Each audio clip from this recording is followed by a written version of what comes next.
પાંડેસરામાં Galaxy army શાળાના ધોરણ 10ના વિદ્યાર્થી પર 3 અજાણ્યા શખ્સોનો જીવલેણ હુમલો. શાળા પ્રશાસન દ્વારા પણ પોલીસ ફરિયાદ દાખલ કરાઈ. સુરત શહેરના પાંડેસરા વિસ્તારમાં આવેલી ગેલેક્સી આર્મી ઇન્ટરનેશનલ શાળા નજીક એક અત્યંત ચોંકાવનારી ઘટના પ્રકાશમાં આવી છે. ગત 14મી માર્ચના રોજ ધોરણ 10માં અભ્યાસ કરતા એક વિદ્યાર્થી પર 3 અજાણ્યા શખ્સો દ્વારા જીવલેણ હુમલો કરવામાં આવ્યો હતો. આ આકસ્મિક અને ઘાતકી હુમલાને અંજામ આપ્યા બાદ તમામ હુમલાખોરો ઘટના સ્થળેથી તાત્કાલિક ફરાર થઈ ગયા હતા, જેને પગલે સમગ્ર વિસ્તારમાં ભારે ચકચાર મચી જવા પામી છે. પ્રાપ્ત પ્રાથમિક માહિતી અનુસાર આ ગંભીર ઘટનામાં ઈજાગ્રસ્ત થયેલ કિશોર આ જ શાળાનો વિદ્યાર્થી છે અને હાલ તે સારવાર હેઠળ છે. હુમલાનું ચોક્કસ કારણ હજુ સુધી જાણી શકાયું નથી, પરંતુ વિદ્યાર્થી પર થયેલા આ પ્રકારના હુમલાથી અન્ય વિદ્યાર્થીઓ અને વાલીઓમાં સુરક્ષાને લઈ ગંભીર ચિંતા વ્યાપી ગઈ છે. ઘટનાની જાણ થતાં જ સ્થાનિક પોલીસ સત્વરે હરકતમાં આવી હતી અને અજાણ્યા હુમલાખોરોને ઝડપી પાડવા માટે વિવિધ દિશાઓમાં સઘન તપાસનો ધમધમાટ શરૂ કર્યો છે. આ સમગ્ર પ્રકરણ અંગે શાળા પ્રશાસને પણ પોતાનો પક્ષ રજૂ કર્યો છે.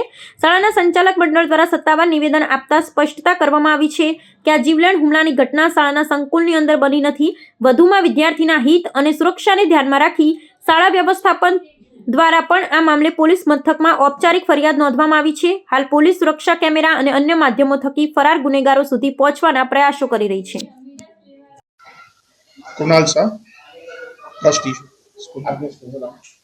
Galaxy army international school. Sir, ઘટના સ્કૂલની પ્રિમાઇસીસની બહાર બની છે. જે બાળકને વાગ્યું છે એ સ્કૂલનો વિદ્યાર્થી હતો. 10મા ધોરણમાં ભણતો હતો, પણ એની સ્કૂલ ક્લોઝ થઈ ગઈ હતી અને એની એક્ઝામ, બોર્ડની એક્ઝામ ચાલી રહી છે અને એ છોકરાને સ્કૂલમાં એલાઉડ પણ નહોતું આવવાનું. છતાં પણ એ લોકોએ બહારની સાઈડથી સ્કૂલની બહાર આ ઘટનાક્રમ ઘટ્યો છે. હુમલો કરનારા વિદ્યાર્થીઓ કોણ હતા અને શું તે જાણકારી આપો. સર, એના વિશે મને માહિતી નથી, પણ જેના પર હુમલો થયો છે એ સ્કૂલનો વિદ્યાર્થી હતો. 10મા ધોરણનો વિદ્યાર્થી હતો, શિવા કરીને છે. સર, અમારી શાળામાં આવવા માટે અમારી શાળામાં જ ભણતો હતો અને એના સિસ્ટર પણ અમારી સ્કૂલમાં જ ભણે છે અને એ બાળક એના પેરેન્ટ્સ સાથે કદાચ આવી હોઈ શકે. હુમલો કરવાનો કોણ કે પોલીસ તપાસમાં સામે આવી ગયું? સર, એ તો ઇન્કવાયરી પોલીસવાળા કરી રહ્યા છે. હવે એમાં ઇન્કવાયરીમાં હવે એમને શું દેખાયું છે, કારણ કે જેને હુમલો કર્યો છે અમારી સ્કૂલનો વિદ્યાર્થી નથી અને જે સીસીટીવી ને બહારના વિદ્યાર્થી છે. જે સીસીટીવી છે, સીસીટીવીમાં શું માહિતી મળી છે, શું જોવા મળ્યું? સીસીટીવીમાં જે લોકો ધમાલ મસ્તી મારામારી કરી રહ્યા છે એ માહિતી દેખાઈ રહી છે. અંદર હુમલો કરી રહ્યા છે. બાર ગેટની બહાર બી નથી, સ્કૂલથી જરાક આગળ છે. જે એક વિદ્યાર્થી હતા, તમારા વિદ્યાર્થી, જે ગેટના અંદર આવ્યો હતો, ગેટની બહાર અંદર નથી આવ્યો સર. જેને હુમલો થયો છે એ બી ગેટની અંદર નતો, એ બહાર જ હતો. એને એવું નિવેદન લખાવ્યું છે કે નાસ્તી વખતે ખૂબ દમ બતાવ્યો, હવે દમ બતાવી બતાવો. સર, હવે નિવેદન તો હવે કઈ રીતે લખાવે છે આપણને બી આઈડિયા નથી. અંદર તો એલાઉડ જ નથી ને, છોકરાઓ અંદર આવ્યા જ નથી. એ નાચવામાં પાર્ટિસિપેટ તો હતો જ નહીં, તો નાચવાનો તો કોઈ સવાલ આવતો જ નથી એનો.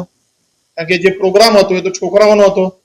એન્યુઅલ ફંક્શન જે દરેક સ્કૂલમાં થતા હોય છે અને અમારી પ્રિમાઇસીસમાં અમે એન્યુઅલ ફંક્શન કરી રહ્યા હતા અને વિથ પેરેન્ટ્સ હતા, બધા બાળકો જ હતા. ને જેમનો પ્રોગ્રામ પતતો હોય છે એમના બાળકો અને એમને પેરેન્ટ્સ સાથે બહાર જવાની અનુમતિ હોય છે અને એની અમારી સિક્યુરિટી પણ પૂરી હતી અમારી પાસે. 1 to 7 સર, નાના બાળકોનો જ હતો.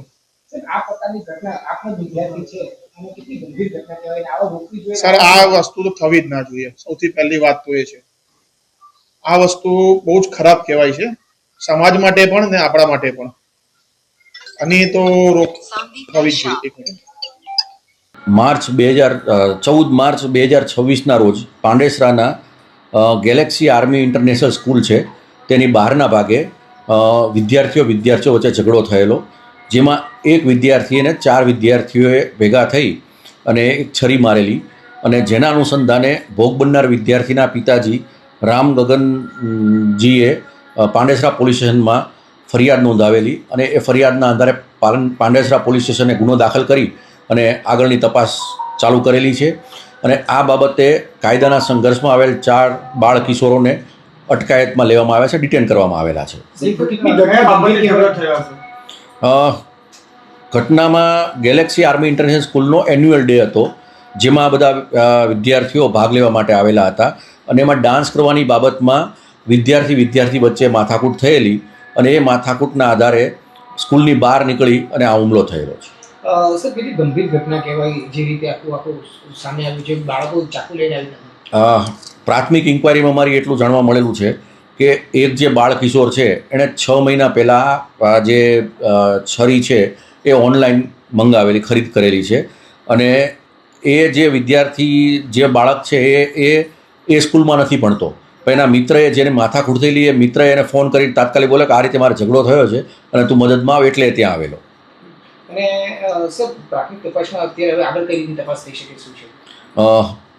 બાળ કિશોરોને અમે પૂછપરછ કરી અને નામદાર કોર્ટમાં રજૂ કરીશું જુવેનાઇલ જસ્ટિસ બોર્ડ સમક્ષ, અને આ બાબતે સ્કૂલમાં બીજી કોઈ તકેદારીના ભાગરૂપે બીજી કોઈ પ્રત્યાઘાત ના પડે અને એના માટે અમે કાર્યવાહી કરીશું.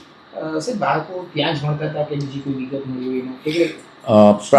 પ્રાથમિક માહિતી અનુસાર 2 બાળકો છે, 4 જે બાળ કિશોરો છે પૈકીના 2 બાળકો છે એ જ સ્કૂલમાં અભ્યાસ કરે છે અને 2 બાળકો છે બીજી ગૌરવ સ્કૂલ કરીને છે પાંડેસરાની, એમાં અભ્યાસ કરતા હતા. અમારા જે બાળ કિશોરે જે છરી મારી છે એણે 9મા ધોરણ પછી અભ્યાસ છોડી દીધો છે. સુરતના પાંડેસરા વિસ્તારની અંદર આવેલી ગેલેક્સી આર્મી ઇન્ટરનેશનલ શાળાની અંદર એક દુઃખદ ઘટના બની છે, જે બાબત એમ કહી શકાય કે વિદ્યાર્થીઓ માટે નિંદનીય છે કે આવી કોઈ પણ પ્રકારની ઘટના કોઈ પણ શાળામાં બનવી જોઈએ નહીં. શાળાની અંદર ધોરણ 1 થી 8નો વાર્ષિક ઇનામ વિતરણ કાર્યક્રમ હતો. એ કાર્યક્રમની અંદર ધોરણ 1 થી 8ના વિદ્યાર્થીઓ અને તેના વાલીને બોલાવવામાં આવ્યા હતા, પરંતુ આ શાળાની અંદર જે અભ્યાસ કરતો ધોરણ 10નો વિદ્યાર્થી જે હાલ બોર્ડની પરીક્ષા આપી રહ્યો છે એ વિદ્યાર્થી પણ હાજર હતા. વિદ્યાર્થીઓની અંદર કોઈ પણ બાબતે ઝઘડો થતા શાળાના પરિસરની બહાર જે બાળ કિશોરો છે તે પૈકી જે વિદ્યાર્થી એક વિદ્યાર્થી ઉપર હુમલો થયો છે, 4 વિદ્યાર્થીઓએ તે વિદ્યાર્થી ઉપર હુમલો કરવામાં આવ્યો. એ પૈકી 2 વિદ્યાર્થીઓ આ શાળાના હતા અને 2 વિદ્યાર્થીઓ અન્ય શાળાના હતા.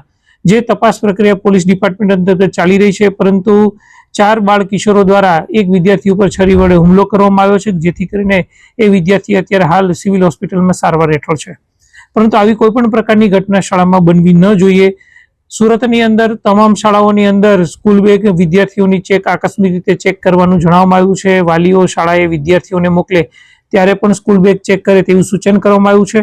પરંતુ આવા કોઈ બાબતની અંદર જાણ થાય તો વિદ્યાર્થીઓને મનોચિકિત્સક પાસે ચકાસણી કરાવીએ, જેથી કરીને આવી કોઈ પણ પ્રકારની ઘટના શાળામાં ન બને.